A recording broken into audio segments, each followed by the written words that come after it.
In a small village called Röcken, a child was born on October 15th, 1844.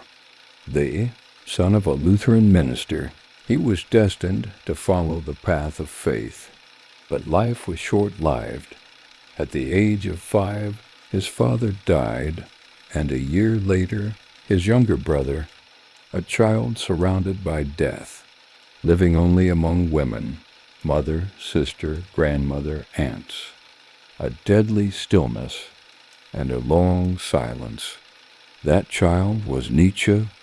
He grew up in a religious environment, but early on he began to question, is what we believe real, or merely an inheritance passed down from others?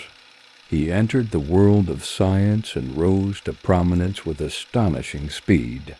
At just 24, he became a professor at the University of Pisa, but his body couldn't withstand his brilliance. Chronic headaches, failing eyesight, and a decline in his health. He left the university, and his isolation began. He had no real home. He moved from city to city, writing, thinking, and suffering physically. One day he decided to read a book that would change his life. The book was by the philosopher Arthur Schopenhauer, and it was as if the words awakened something within him, the harsh truth that life is not beautiful, but suffering. But Nietzsche refused to surrender.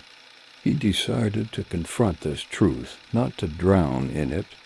He met the composer Richard Wagner and admired him deeply, almost to the point of worship.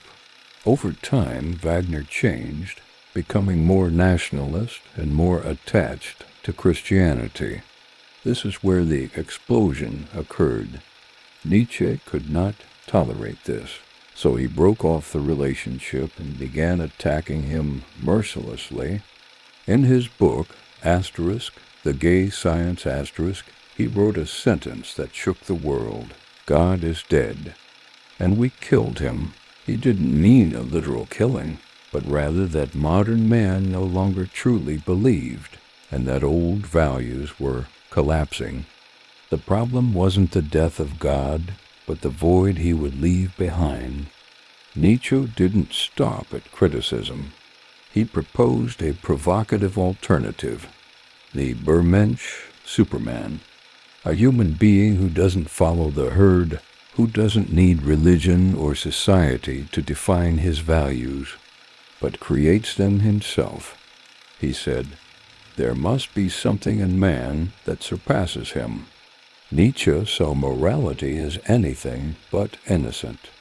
In his book On the Genealogy of Morality he wrote, morality is nothing but an invention of the weak to protect themselves. He considered humility to be weakness in disguise, obedience to be fear, and sometimes compassion to be a suspension of power. Despite the depth of his ideas, he failed at the simplest thing, love. He loved a woman named Lou Salome, and she rejected him. He remained alone, without a wife, without a real family, without stability. In 1889, in Turin, something strange happened. He saw a horse being beaten in the street, approached it, hugged it, and then broke down crying. After that, he lost his mind.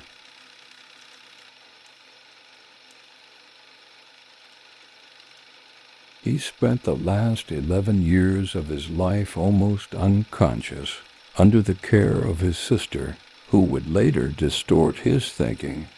On August 25, 1900, in Weimar, the man who defied everything died. Nietzsche wasn't famous during his lifetime, and his books weren't read as they should have been. But after his death, he became one of the most dangerous and famous philosophers in history.